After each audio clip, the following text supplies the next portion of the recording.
Exploring Hanoi's Old Quarter, best ways to get around. Okay, so exploring Hanoi's Old Quarter, huh? Let me tell ya, navigating that place is an adventure.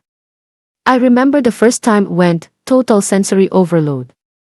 Taxi, tons of taxis, pretty cheap way around. Yee, like, the taxis are everywhere. I took one from Hon Kiem Lake to Jimai Hotel in the Old Quarter.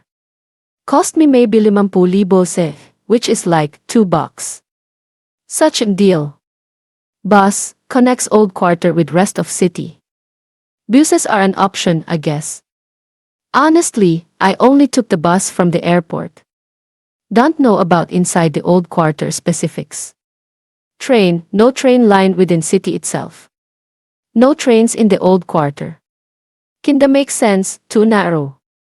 Walking's the best way, truly. I swear, walking is the only way to really ask the Old Quarter. You'll miss everything if you zoom eaves. Did you walking tour one time, it was great. Cyclos, available for short distances. Cyclos, they're around, kinda touristy. Electric car, good for short tours. Electric cars too, kinda same deal, good for a quick overview if walking's not your thing. Cycling, definitely doable, just be brave. Cycling, yikes. Traffic's insane.